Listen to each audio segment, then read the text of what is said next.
3 years after the launch, did they live up to the hype?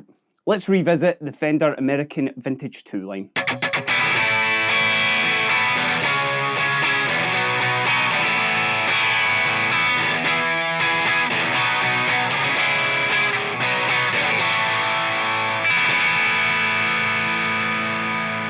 There's a Fender for everyone, certainly by looking at the Big F's catalogue. No matter what kind of guitarist you are, there will be a Fender in there for you. But today we're just going to be focusing on one particular section of that catalogue, and that is for the vintage guitar fans out there. I'll be going through some tones, what I think of the American Vintage II range 3 years later, and of course who these guitars are for. This video will be split up into chapters, so if there's a specific section you do want to see, then check out the timeline below. While you're down there, why don't you hit that subscribe button? But let's jump in and let's get it. So for those who don't know, the American Vintage II line is a sequel to the Fender American Vintage line, which particularly calls back to specific years and guitars in Fender's very storied history. For example, this brand new 1951 Fender Telecaster in prototype white. Now, the 1951 Telecaster has been about for a while, but this is a brand new colour, including a bunch of other colours, including really, really nice green 1966 Jazzmaster, which you can check out on our website in the links below. So with specific years, of course, come specific specs, like these pure vintage 1951 single coil pickups.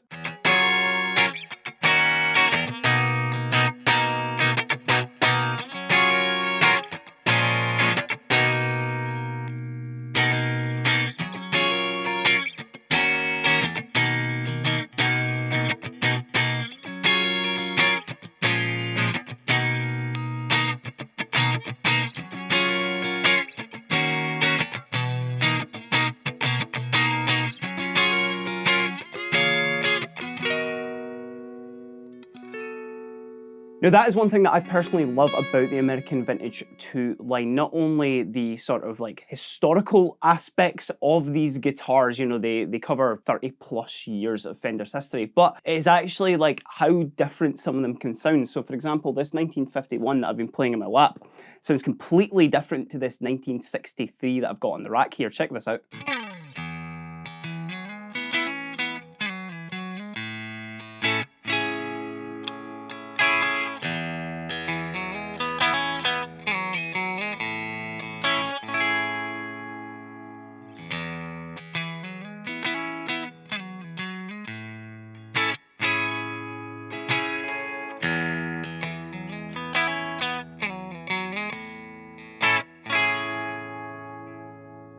Personally, I think I prefer the 60s pickup, so let me know down below which one you prefer. In terms of options, the American Vintage II line is probably the most varied out of all of Fender's because every different era has got very specific vibes to them. Even if we're just talking necks, this 1951 is a damn baseball bat compared to the 60s, which is a little bit more modern-ish. Like, I think a lot of like modern Fenders are based off the 60s skinniness here, which you won't be able to tell from that, but definitely when you get them in your hands, you can tell right away. Even just by taking a look at them, they do look very, very different in terms of their kind of main aesthetics. But that's another point that is maybe a little bit kind of difficult when it comes to the American Vintage II line, because as much as options are awesome, you can get a little bit of options paralysis with it, especially, you know, if you do come into the shop like Guitar, and you maybe don't have like a 1951 Telecaster at the top of your list. Especially with these guitars, you might find that, you know, you love the pickups but then hate the neck, but then, you know, maybe love the finish, but say like hate the logo on the headstock. They are all very specific in them. I think when compared to, you know, say a modern Fender or something like that,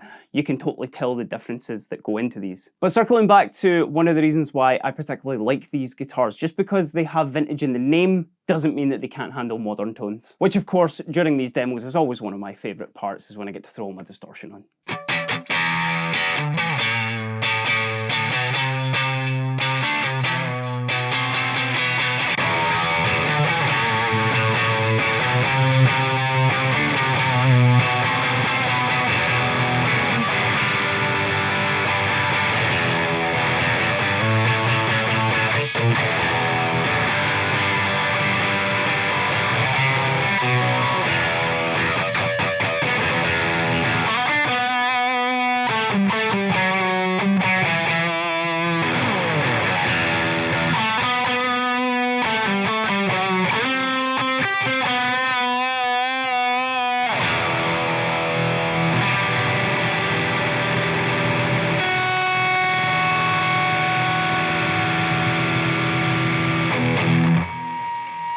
something about single coils with distortion, right? When you kind of work with that feedback and that hum, there's something really about it, isn't there? So who exactly are the American Vintage II line for? Well, I guess the obvious one is vintage Fender fans, but you guys already knew that, right? But certainly one of my favourite things to do on my time when I used to work on the floor in Guitar would actually be to put like a modern Fender, say like an American Pro 2 or an American Elite or something like that, with an American Vintage in front of a customer and let them kind of feel that difference, like, and hear the difference as well by A-Bing the guitars together. Like, you can really like immediately kind of tell which kind of camp that you sit in, whether that be the more modern or whether that be the more vintage kind of family. Also, if you're a custom shop fan or a custom shop dreamer as well, the American Vintage II line is a great option if you don't want to go up to those custom shop prices, because let's be real, not everybody can. So I've certainly answered that statement that I said at the start, that there is a Fender for everyone out there. But circling back to my other question as well, did the American Vintage II line live up to the hype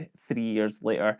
I certainly think it does, just in terms of the options that we've got with here, because previously to that it was just the vintage line and it was a very broad kind of like, you have your 50s one, you have your 60s one, you have your 70s one. Whereas now that the fact that they've kind of like really like laser focused in on these particular years, there is a kind of couple of like little like nuances between each of them that I think is cool. And again, that kind of like, if you want to have, you know, the kind of more classic sort of Fender vibe to your guitar, then these are an absolutely great option. And then, you know, really to reiterate as well, see if you're into custom shop stuff, but you don't want to spend the custom shop prices, check out this line. Let me know what you think about the American Vintage II line in the comments down below. And while you're there, if you want to keep up with all the latest Fender releases and all the latest news at Guitar HQ, then hit that subscribe button, give the video a like. But until next time, I've been Kieran, and I've just been spending a little bit of time with the American Vintage II line from Fender 3 years later. Have a great day.